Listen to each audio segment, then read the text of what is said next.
bien.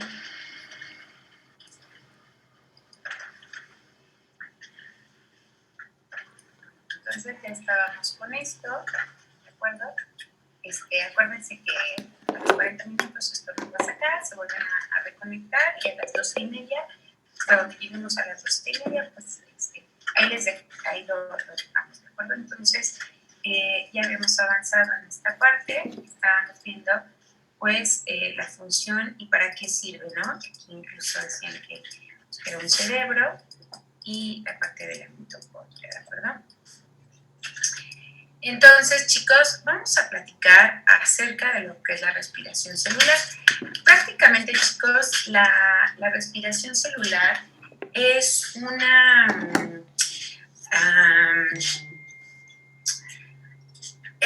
es como una compra, ¿no? O sea, si así lo vemos, es una cuestión energética y les decía la vez pasada con ciertas analogías de que es como cuando vamos a cargar nuestro celular. Nuestro celular nos funciona todo el día, ¿no?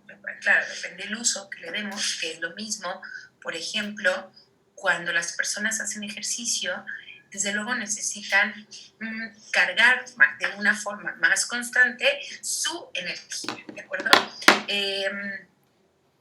Porque no nada más es que obtengamos energía a partir de la respiración celular, sino acuérdense en esta diapositiva en donde entra el oxígeno y entra comida, ¿de acuerdo? Entran alimentos y esto genera un montón de energía para la célula. Entonces, hay personas que gastan toda esta energía en poco tiempo, como los deportistas de alto rendimiento o como, bueno, pues a nosotros mismos que tengamos muchas actividades en el día, ¿no? Por ejemplo, el pensar, el estar con la mente activa, y eso también es un gasto energético, desde luego no igual que salirse a correr 5 kilómetros, ¿verdad? Pero es un gasto energético. Entonces, debe de haber un balance, ¿sí? Debe de haber un balance entre la comida que entra, que se va a utilizar para obtener energía, y el gasto energético. De lo contrario, pues esto se almacena. ¿Y cómo se almacena? Pues en forma de grasa, ¿no? En forma de cúmulos de grasa, que al final pues son los reservorios, se llaman. O sea, ya no digan tengo lonjita, tengo un reservorio energético. Al final pues son reservorios energéticos, y cuando en el momento que nuestro cuerpo necesita energía, entonces los empieza a quemar. Pero claro, si nosotros volvemos a dar alimento y necesitamos energía, va a quemar la energía o va a utilizar la energía de ese momento, no la del reservorio energético.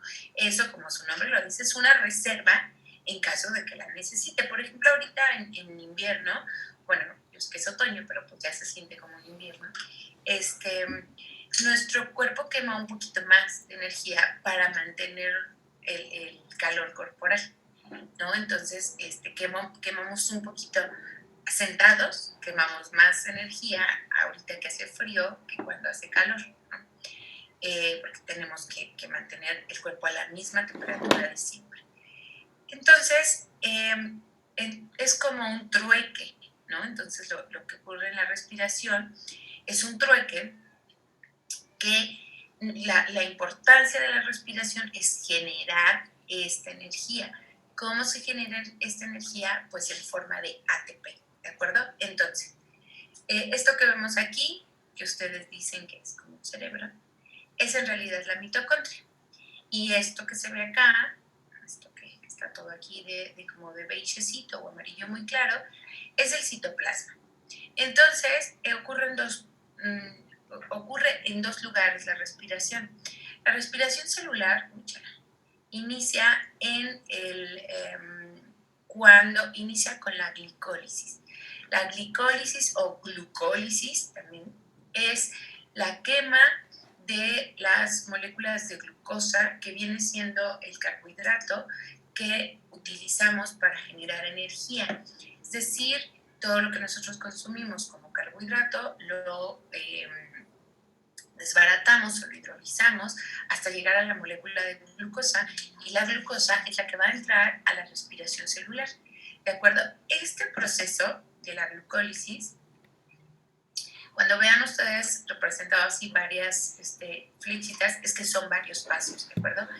Es el desdoblamiento de la molécula de glucosa en dos moléculas de piruvato.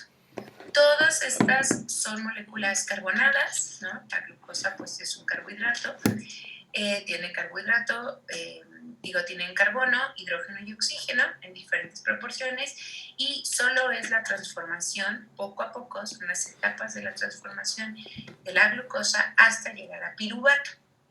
En este proceso es un proceso libre de oxígeno, no se necesita oxígeno para que se lleve a cabo este proceso. Entonces la glicólisis es un proceso anaeróbico, ¿de acuerdo? O sea, en nuestro cuerpo se está llevando la glucólisis en este momento, no se está utilizando el oxígeno que estamos respirando.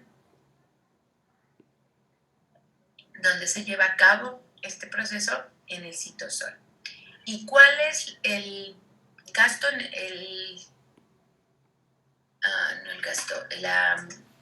lo que obtenemos o lo que ganamos en este proceso son dos moléculas de ATP, ¿de acuerdo? Entonces, una vez que se lleva a cabo este proceso y si hay oxígeno en el medio, entonces entra el piruvato. Aquí hay una etapa intermedia que el piruvato se convierte en acetilcoenzima A, y la acetilcoenzima A entra al ciclo de Krebs. Pero ojo, solo aquí este paso sucede si hay oxígeno en el medio. Entonces entra el ciclo de Krebs. El ciclo de Krebs también es una serie de pasos, una serie de etapas en donde entra la acetilcoenzima A, se va convirtiendo en diferentes moléculas hasta llegar al oxalacetato, y el oxalacetato vuelve a acetilcoenzima A, vuelve a ácido cítrico, ¿de acuerdo? Ácido cítrico.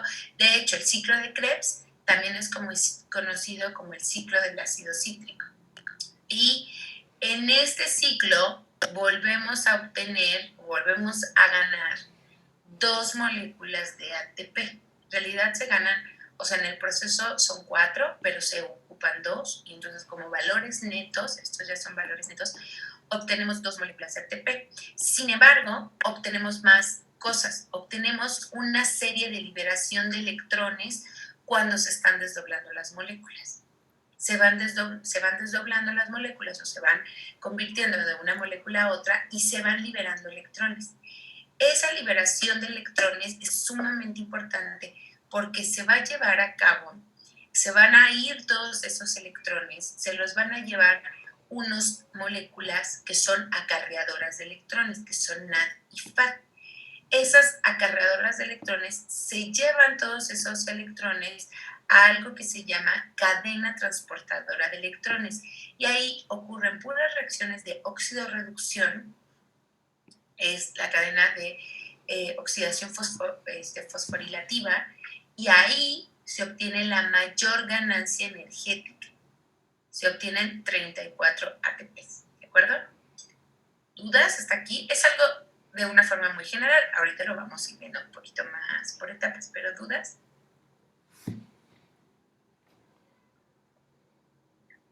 ¿No? ¿Todo bien? ¿Todo en orden? Ok. Entonces, podemos dividir la respiración celular en 3 pasos, ¿de acuerdo?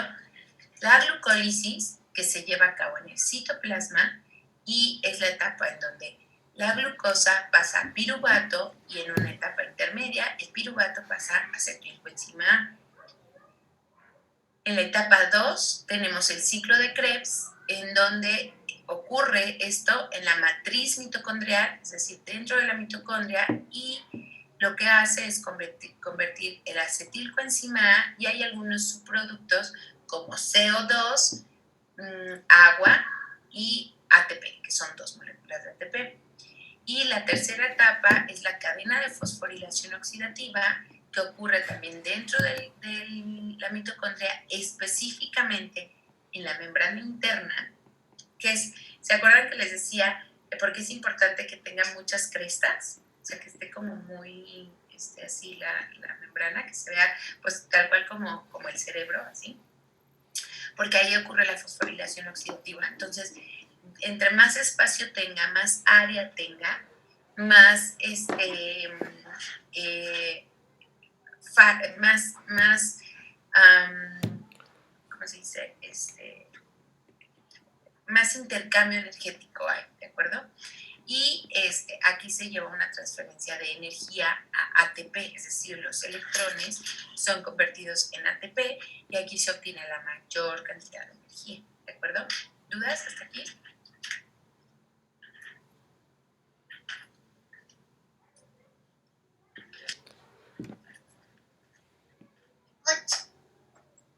Ok. Bueno, chicos, entonces veámoslo de esta forma. Esta es otra forma de verlo. Esta presentación es un poco repetitiva, muy repetitiva, para que vaya quedando claro todas las etapas, ¿de acuerdo? Aquí hay otra forma de verlo. Esta fórmula que está aquí arriba es la fórmula general de la respiración celular, ¿de acuerdo? Pónganle mucha atención. Esta nos habla de que esta es la fórmula general de la glucosa, ¿no? Utiliza 6 moléculas de oxígeno y obtenemos al final 6 moléculas de dióxido de carbono, 6 moléculas de agua y 38 ATP. Toda esta fórmula general está incluyendo las 3 etapas: la glucólisis, el ciclo de Krebs y la fosforilación oxidativa. Entonces, la glucosa entra a la glicólisis, se liberan electrones y protones, se obtienen 2 ATPs, esto es en el citoplasma. Una vez que hay oxígeno, entra a la mitocondria. Aquí hay algunas coenzimas que sirven de acarreadores de electrones. El ciclo de Krebs libera 2 moléculas de dióxido de carbono en una primera etapa, cuando el piruvato cambia de coenzima A, y en otra 4 moléculas de dióxido de carbono, y también nos deja una ganancia neta de 2 ATPs. Y también se liberan electrones y protones que se van a la cadena de fosforilación oxidativa, en donde como aceptor final es el oxígeno y se obtienen 6 moléculas de agua y 34 ATPs, dándonos un valor neto o una ganancia neta de 38 ATPs por todo eso. ¿Verdad? ¿Dudas hasta aquí? ¿No? No, maestra. Ok. Entonces, estamos hablando de una respiración celular de tipo aeróbico, ¿no? O sea, yo obtengo 38 ATPs siempre y cuando hay oxígeno. Pero hay bacterias, por ejemplo, que son células procariotas, que hacen su crecimiento anaeróbico, no ingresan oxígeno. ¿Qué ocurre ahí?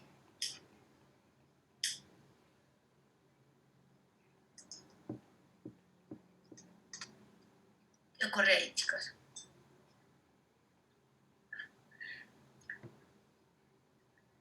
O sea, la respiración celular es para obtener energía, pero entonces si hay células que no, o sea, es para obtener energía a través del oxígeno, pero si por alguna razón no ingresa oxígeno, ¿qué ocurre?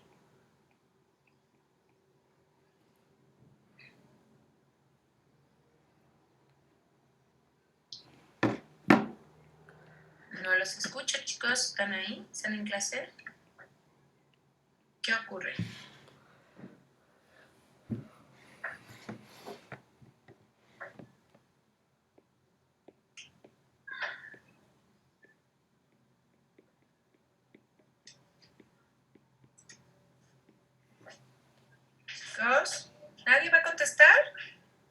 participan no voy a dar clase, chicos, porque parece monólogo.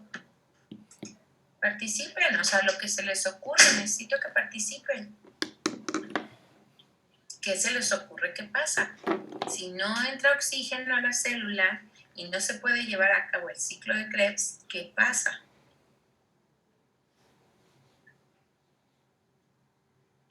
Pues no obtiene suficiente energía.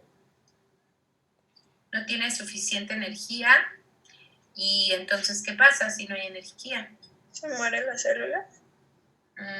Y entonces, ¿ustedes creen que las células anaeróbicas se mueren? O sea, ¿no existen? No. A lo mejor tiene Pienso un que mayor... pueden cambiar. No, diga, compañero, diga. Bueno, yo pienso que pueden cambiar su forma de funcionar con respecto a la energía que usan, ¿no? Más o menos. Sí, algo así sucede. Pues ocupan otra cosa en lugar del oxígeno, o no sé, para obtener otra reacción, pero igual crean energía. Utilizan grasa, ¿no? En lugar de utilizar el oxígeno. Utiliza grasa. Bueno, eso es como a nivel metabólico. A nivel metabólico, nosotros, por ejemplo, nuestro organismo empieza a quemar la grasa para obtener energía. Pero a nivel celular, exacto, ocurre algo como lo que dice Josué y Melissa, es un cambio, ¿no? Un cambio. Por ejemplo, a nuestras células les llega a pasar. A nuestras células se llegan a quedar sin suficiente oxígeno y entonces ocurre otra cosa. Por ejemplo, hay ejercicios, ¿no? O sea, cuando uno va a pedir informes acerca de los ejercicios, por ejemplo, el gimnasio, ir al gimnasio a hacer pesas, ¿qué es? Un proceso, un ejercicio anabólico, aeróbico o anaeróbico. ¿Aeróbico? ¿Cómo? ¿Aeróbico? Y, por ejemplo, hacer zumba o gimnasio o correr, ¿qué es? ¿Aeróbico o anaeróbico? Aeróbico, ¿no? Aeróbico. Es decir, los ejercicios en donde hay mucha agitación y en donde necesitas, es así como, pues sí, agitarte y a jalar más bocanadas de aire, se les consideran ejercicios aeróbicos. Y los ejercicios aeróbicos sirven mucho como para ganar condición y quemar muchas calorías, ¿cierto? Sirven mucho como para bajar de peso, ¿no? Si el objetivo es ese. Y los ejercicios anaeróbicos requieren más fuerza que condición, ¿no? O sea, que condición me refiero a respiratoria. Requieren mucho más fuerza y estos generan un aumento de la masa muscular, no tanto una quema calórica. Estos ejercicios son anaeróbicos porque no entra suficiente aire a las células musculares, a las células que están en los músculos.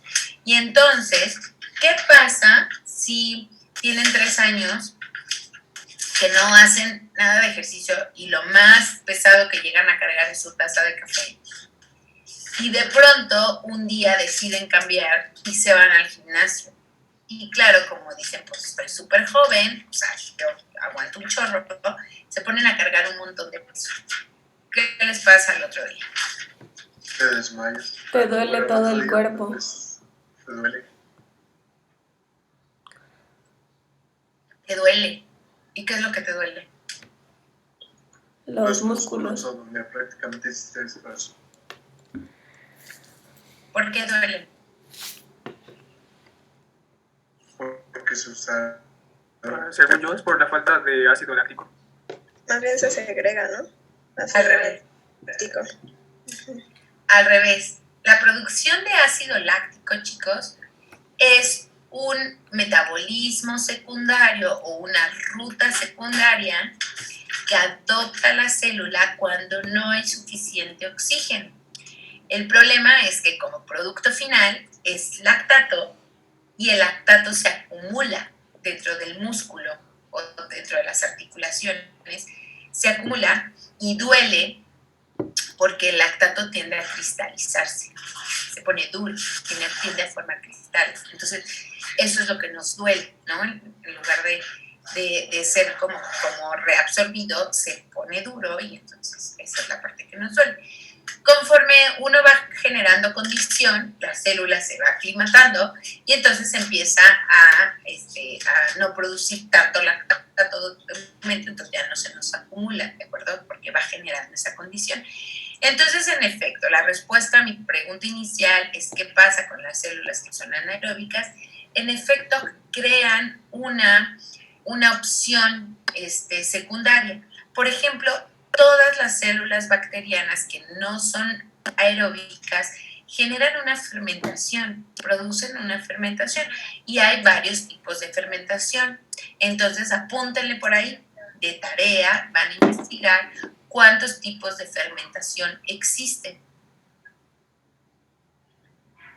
¿De acuerdo? Lo van a escribir.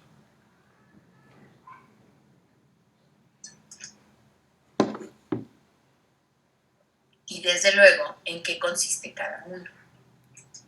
No creo que son muchos. Vamos a hacer tepache. Tepache. Esa es una fermentación alcohólica. Pero hay más.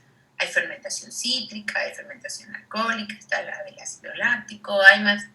Pero la del tepache, la de los vinos, la de pues la cerveza es una fermentación, es la misma, es el mismo tipo de fermentación y se le denomina fermentación alcohólica porque su producción final es el etanol. Lo que sí es que un proceso anaeróbico energéticamente es ineficiente. No se obtiene suficiente energía, ¿de acuerdo? ¿Dudas hasta ahí, chicos? ¿No?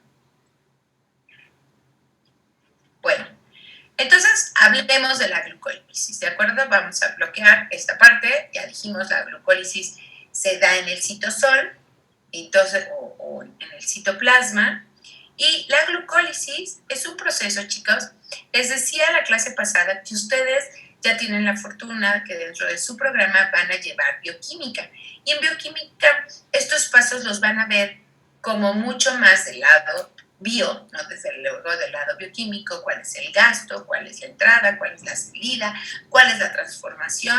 En esta parte tiene que ver mucho la química orgánica, cómo se van transformando las moléculas, qué es lo que se va obteniendo, tiene que ver pues toda la resonancia de los electrones y por qué es que se liberan y lo van a ver como mucho más a detalle. Ahorita lo vamos a platicar para que vean qué es lo que está ocurriendo y no lleguen así como a bioquímica como ¿qué es eso? No, ya lo conocen, simplemente lo van a ver como mucho más a profundidad, ¿de acuerdo? Entonces la glucosa se convierte a glucosa 6-fosfato, que es esta que vemos aquí, que está marcada con estas iniciales, por medio de una enzima, ¿de acuerdo? Todas estas reacciones son catalizadas por proteínas llamadas enzimas, que son aquellas proteínas que son capaces de acelerar las reacciones, ¿de acuerdo? Entonces, esta se lleva a glucosa 6-fosfato. Esta glucosa 6-fosfato cambia a glucosa 3-fosfato, también por medio de una enzima. Aquí se combina con una dihidroxiacetona fosfato para producir ácido bifosfoglicérico, ¿de acuerdo? En este cambio del ácido al ácido pirúvico se liberan 2 moléculas de ATP, ¿de acuerdo? En esta liberación de moléculas de ATP son nuestra ganancia en este proceso. En realidad es un proceso bastante ineficiente, hablando energéticamente. Y cuando, ojo chicos, cuando no hay oxígeno, acuérdense que esto ocurre sin presencia de oxígeno, la glucólisis. Si no hay oxígeno en el medio, en una célula como la nuestra, esto se convierte en ácido láctico, pasa a un ciclo fermentativo, a la fermentación del ácido láctico y libera electrones y mediante una enzima que es la láctico deshidrogenasa se convierte en ácido láctico, ¿de acuerdo? Que es lo que les platicaba ahorita. Pero solo si no hay presencia de oxígeno. es una ruta alterna. Ya lo mencionó Josué, ya lo mencionó Melissa. Buscan algo alterno. Esa es una ruta alterna. ¿Nosotros somos capaces de hacer una fermentación alcohólica, chicos?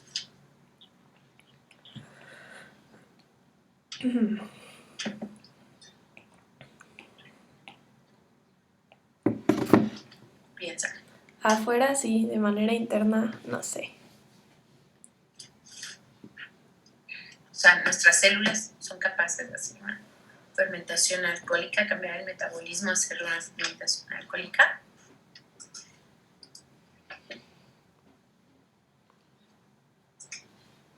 ¿Qué piensan?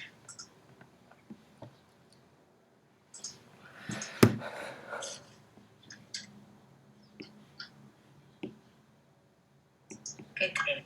Yo supongo que sí. ¿Por qué? ¿Por qué supones eso? Pues no sé. ¿Qué tal dice? ¿Alguien Quiero más pensar. quiere opinar al respecto? Yo creo que no. No sé si Creo que no sé sí. si han visto Pero no la es como serie una de Grey's Anatomy. enfermedad. Miguel, perdona, te escuché.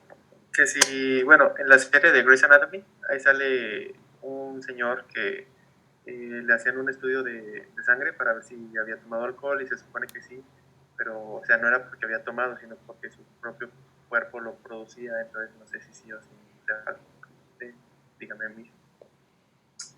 No, chicos, no somos capaces, porque entonces no gastaríamos tanto dinero en alcohol, ¿no?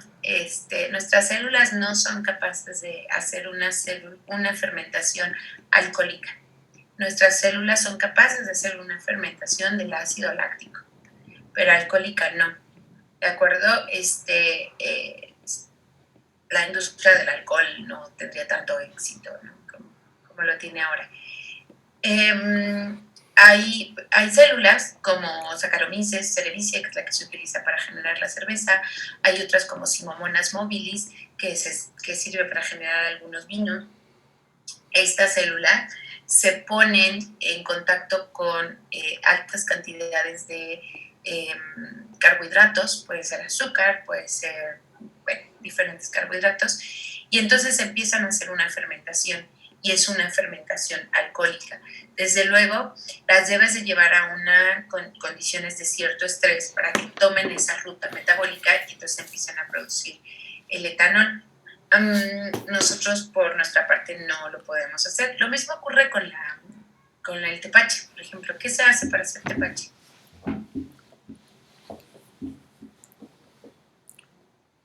¿Alguien sabe? ¿Cómo se hace el tepache?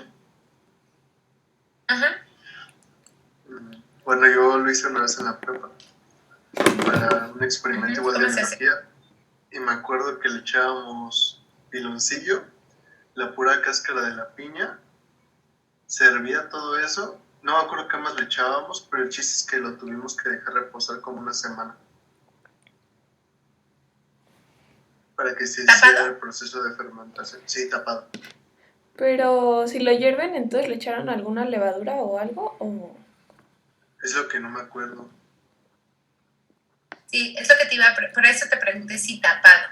¿Por qué, chicos? Al momento de hervirlo, o sea, en realidad no es que por arte de magia se haga el tepache. Ahí lo que están haciendo es un proceso fermentativo. De hecho, si no le hubieras adicionado piloncillo, se hubiera llevado a cabo de una forma más lenta por el azúcar presente en los restos de piñita que pudieran ir dentro de la cáscara. Si lo hirvieron, exactamente como dice Melissa, debieron haberle agregado algún tipo de microorganismo, porque al momento de hervirlo, lo que hicieron fue esterilizar el medio. Yo por eso te pregunté tapado o destapado, porque si lo hirvieron, lo debieron de haber dejado entonces destapado un poco para que se contaminara con alguna bacteria y entonces empezara el proceso.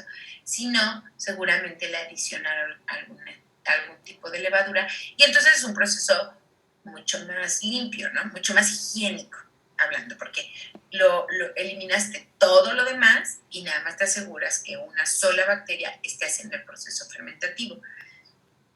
Por ejemplo, ¿qué dicen, o no sé si saben, qué dicen acerca del pulque?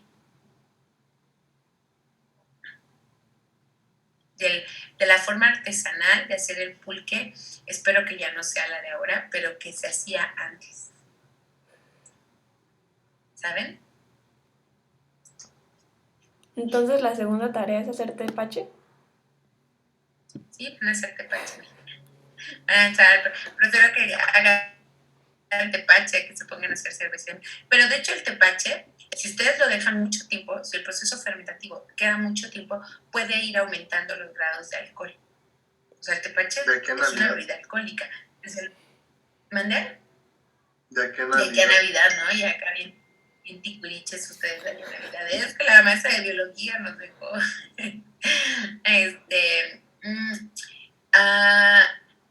Por ejemplo, el pulque, les digo. El pulque, lo que se dice, que espero les digo que ya no sea así, que antes para hacer el proceso fermentativo le ponían algo que se llama muñeca.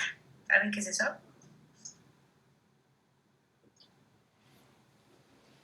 ¿No? No, claro. Pues es como decían que es como agarrar una como telita y poner excremento. Y ese excremento, enredarlo y echarlo a donde va a ser y que las bacterias que formaban parte del excremento hacían el proceso fermentativo. Por eso les digo que espero que ya no se haga. A mí por eso me da mucho asco el pulque, pero yo supongo que ya es otro proceso fermentativo. También así supuestamente se hace pero es lo que le decía. ¿Mandé? Que también así supuestamente decían que hacían el tepache. Con una muñeca, bueno, le dicen muñeca de forma muy elegante, pero pues no sé, podría ser.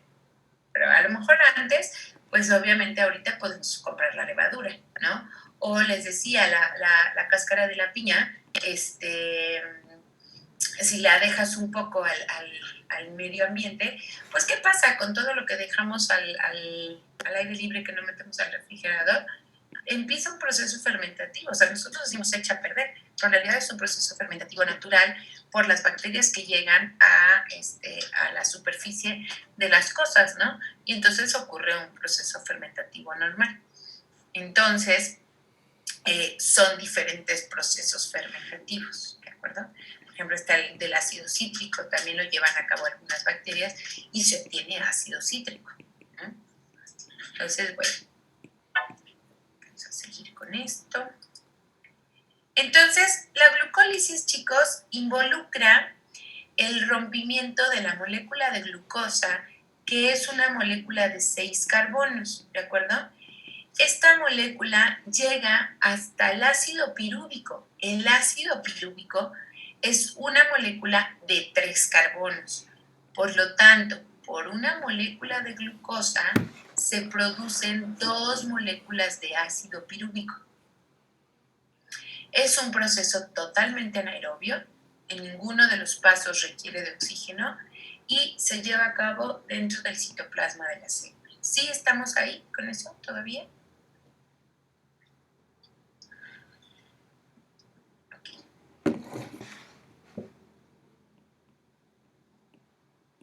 ¿Se van a aprender esto de memoria? Todo así tal cual como lo ven.